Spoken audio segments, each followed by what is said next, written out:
Have you ever heard?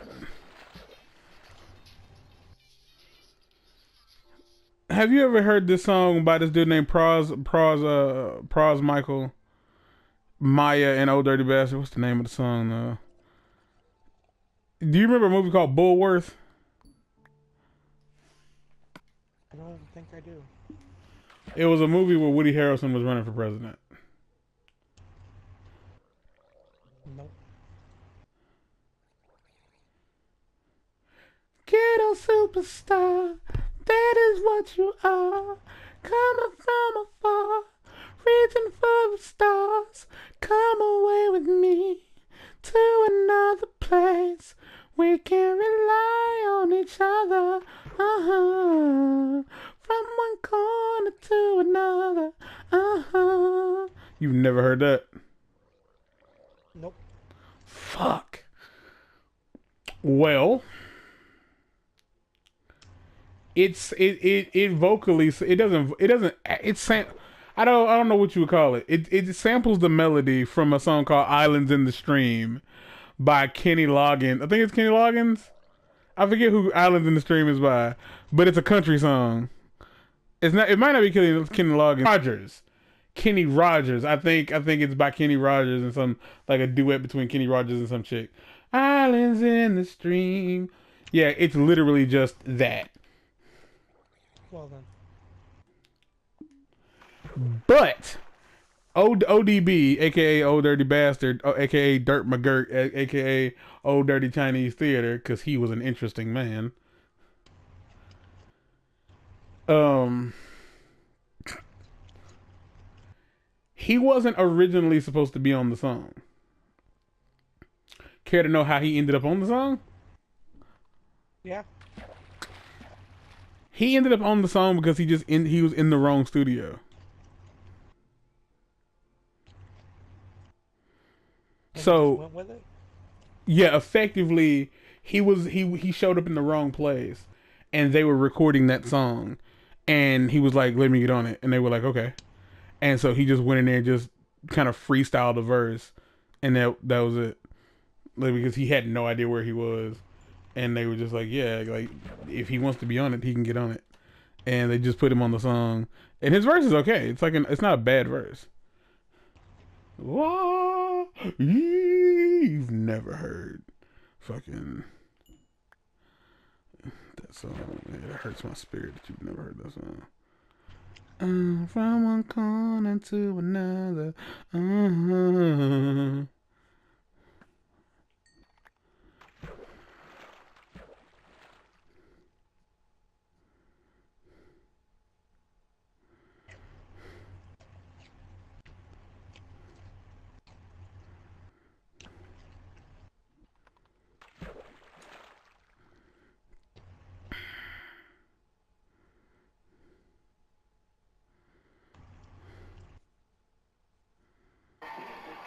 Now, ladies and gentlemen, Senator Jay Forward.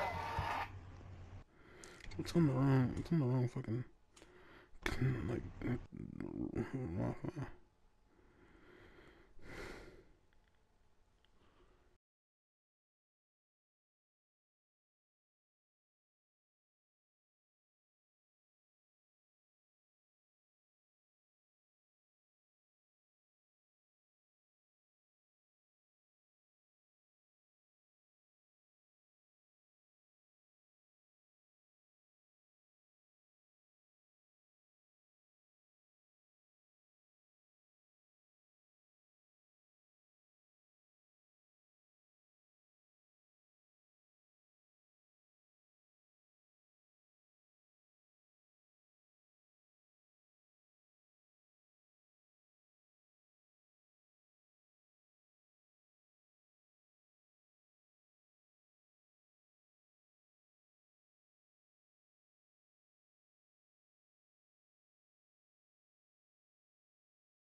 It's a fucking good song. It's a really pretty song. I'll say to say the very least. But yeah, you think so too? Okay, good.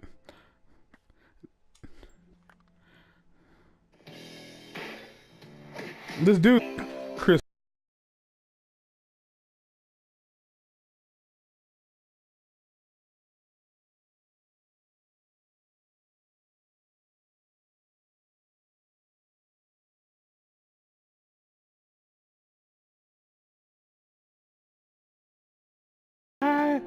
There was something going on. Yeah. There's something to me that I can't explain.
That makes me that makes me so fucking happy. Like when I heard that song on a TV show.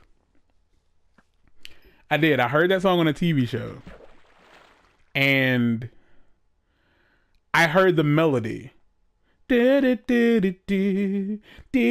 was like, why does that sound so familiar? What is that? Like, what is that? What is that? What is that? What is that? What is that? What is that? What is that song? What is that song? And like, it started to bother me because I could not place that song in my head.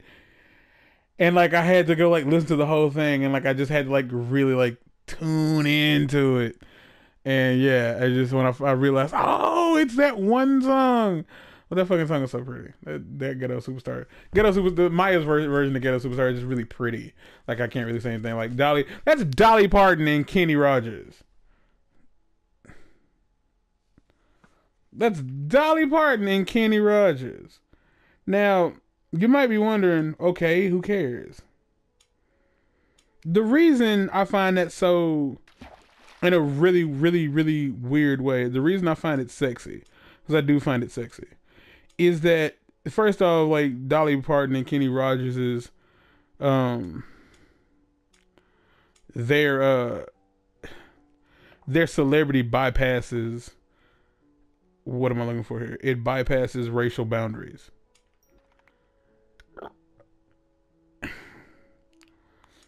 Like the dude, because I'm pretty sure the dude who made that instrumental for Ghetto Superstar, when he made it, he was probably just like a super fan of all music.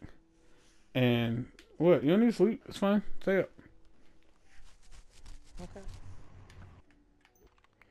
So yeah, like when I find I really like finding out that like a certain like rap song or hip hop song is sampling something that is really, I guess the best way to describe it is, would not normally be considered black music. Like it samples something that isn't necessarily an African American brand of music.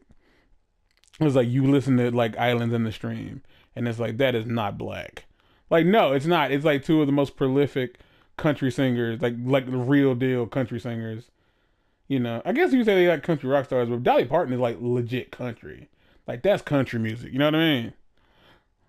Like that's damn near getting my pickup truck country music. That's what that is. It's the damn Gambler.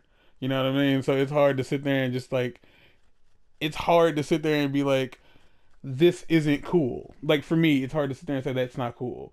Old Dirty Bastard and Pros Michael was, I don't know how to pronounce his name, but it's not Pros Michael. I know it's Pros, but I don't know how to pronounce like I don't know how to pronounce it. Fuck it. is like they're singing, like rapping on this track that is basically it's super sampling this like retro country song like with two of like the most dope ass country music. I can't. This is why I love music. It's why I love hip hop. It's just why I like music. Is because I love seeing things from two different genres cross over. Like the fact that Marilyn Manson covered Tainted Love. Like the version of Tainted Love you know is by Soft Cell, right? Yeah. All right, but do you know that's not the original version of that song, right? No. Okay, yeah, they didn't write that. I do now. Yeah, okay. They didn't write that. Like, I forgot her name is Gloria something. But that song is a disco song by a black chick. And it's basically the exact same song. Like, the words are the same. Like, the words are exactly the same, except, like, they switch boys and girls. Like, that's it. But that song is by a black chick. And I don't even think that chick had, like, any song out. Ow! Pop my shoulder. I don't think she had a song outside of that. Like, I think that was the only song she did. But yeah, it's like, so they covered it. And then Marilyn Manson covered it. And I just think that's cool. Like, I genuinely appreciate that. Like, about music. You know, like, I feel like it would be dope to, like, if Marilyn Manson covered a Michael Jackson song, like that, like, for me, like, that would be cool. Like, especially if it's something like, it's kind of like pop goes punk or whatever. Or yeah, punk goes pop. Punk goes pop. So like you have like these punk rock singers singing like "Baby Hit Me One More Time" or something like that, or "Bye Bye Bye." Like I think that's dope because it's like because I would say like punk rock fans might never listen to like a song by NSYNC or Backstreet Boys, Yeah. but they'll listen to it. Yeah. Yeah. They get to be exposed to it because it's crossing boundaries, and it's like for them they might look like like these are actually really good lyrics, but it's hard for them to see that when it's just Britney Spears being all Britney Spearsy in the 90s or in the early 2000s. So yeah, I'm glad I educated you on some. Let a real goon educate you on some shit.